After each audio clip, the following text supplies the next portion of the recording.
Hey guys, welcome to Running Reimagined. For those of you that don't know, my name is Dylan Hopper. I come out with videos every single week that help give you a tip or a trick to improving and hopefully over time transforming your running experience.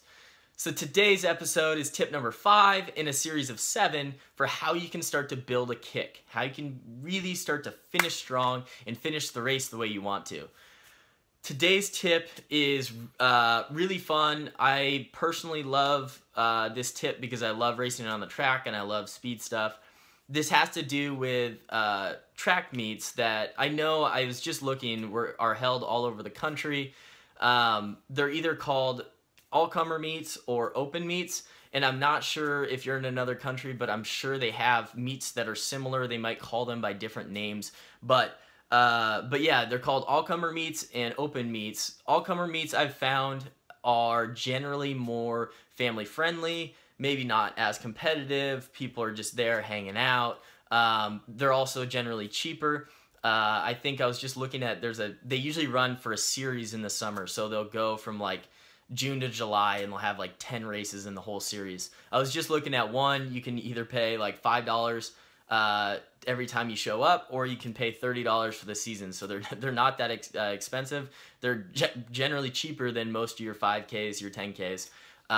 So they're inexpensive and it's really a fun workout. So what you're going to do is you're going to go to these track meets and then you're going to pick like 3 races that you're going to do. You could do the 100, the 200, the 400. I mean, it also depends on what your goal race is. What are you trying to run? Or you could do maybe the 2, the 4, the 8, or the 4, the 8, and the mile. But it's going to be a fun way to work out and really add speed. It's going to be a great way to race into shape, which if you haven't seen my video talking about how races are a tool, please check that out, because races are a tremendous tool, and that's essentially what I'm referring to, is that you can be able to use this as a tool to be able to really sharpen and hone in on the distance and the shape that you want to get into. And then number 3, it's going to push you harder than, say, if you just went to the track by yourself. If you just go to the track by yourself, there's no one there, there's no one watching. If you're at a track meet and it's an actual track meet and there's other people there, everyone's watching. You can't hide on a track. You can hide in a 5K and a 10K and a half marathon and a marathon and more when you start out and everyone's there for the first 100 meters, 200 meters, but then all of a sudden no one's there for the bulk, like 3 miles, 6 miles, 13 miles of the race. No one's there.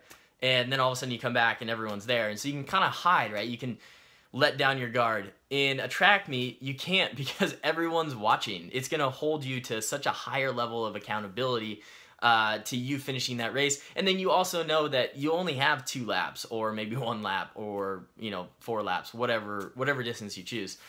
So it's short, it's quick. But it's a really fun way. You get in the community. You can maybe meet people, network with people that you can maybe run with in the future. You can trade training tips. So that's the tip today, guys. I hope that helps you. If you like the video, if this tip helps you, please like the video. If you know someone who would enjoy this, please share it with them. It's my goal to reach as many people as possible. So you guys are awesome. Take care. Have a great weekend.